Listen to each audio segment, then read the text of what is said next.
Numbers 35. On the plains of Moab by the Jordan across from Jericho, the Lord said to Moses, "Command the Israelites to give the Levites towns to live in from the inheritance the Israelites will possess, and give them pasture lands around the towns. Then they will have towns to live in and pasture lands for the cattle they own and all their other animals.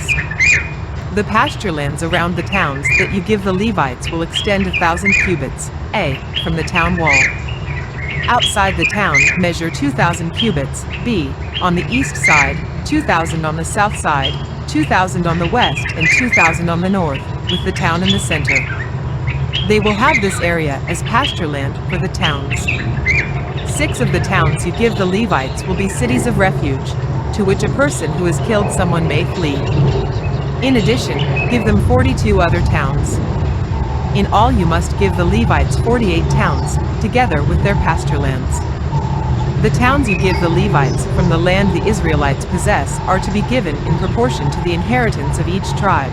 Take many towns from a tribe that has many, but few from one that has few." Then the Lord said to Moses, "Speak to the Israelites and say to them, when you cross the Jordan into Canaan, select some towns to be your cities of refuge, to which a person who has killed someone accidentally may flee. They will be places of refuge from the avenger, so that anyone accused of murder may not die before they stand trial before the assembly. These 6 towns you give will be your cities of refuge. Give 3 on this side of the Jordan and 3 in Canaan as cities of refuge. These 6 towns will be a place of refuge for Israelites and for foreigners residing among them, so that anyone who has killed another accidentally can flee there. If anyone strikes someone a fatal blow with an iron object, that person is a murderer. The murderer is to be put to death. Or if anyone is holding a stone and strikes someone a fatal blow with it, that person is a murderer. The murderer is to be put to death. Or if anyone is holding a wooden object and strikes someone a fatal blow with it, that person is a murderer. The murderer is to be put to death. The avenger of blood shall put the murderer to death. When the avenger comes upon the murderer, the avenger shall put the murderer to death. If anyone with malice aforethought shoves another or throws something at them intentionally so that they die, or if out of enmity one person hits another with their fist so that the other dies, that person is to be put to death. That person is a murderer.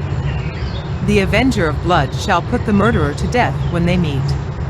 But if without enmity someone suddenly pushes another or throws something at them unintentionally, or, without seeing them, drops on them a stone heavy enough to kill them, and they die, then since that other person was not an enemy and no harm was intended, the assembly must judge between the accused and the avenger of blood according to these regulations. The assembly must protect the one accused of murder from the avenger of blood and send the accused back to the city of refuge to which they fled.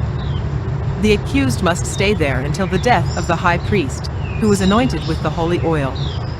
But if the accused ever goes outside the limits of the city of refuge to which they fled and the avenger of blood finds them outside the city, the avenger of blood may kill the accused without being guilty of murder.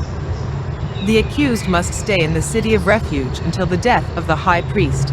Only after the death of the high priest may they return to their own property.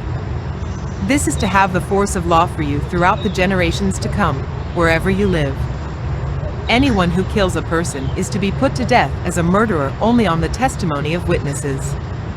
But no one is to be put to death on the testimony of only one witness.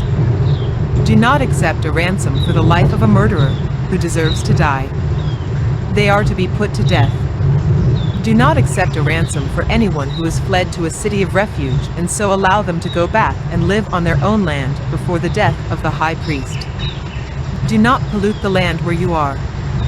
Bloodshed pollutes the land, and atonement cannot be made for the land on which blood has been shed, except by the blood of the one who shed it. Do not defile the land where you live and where I dwell, for I, the Lord, dwell among the Israelites.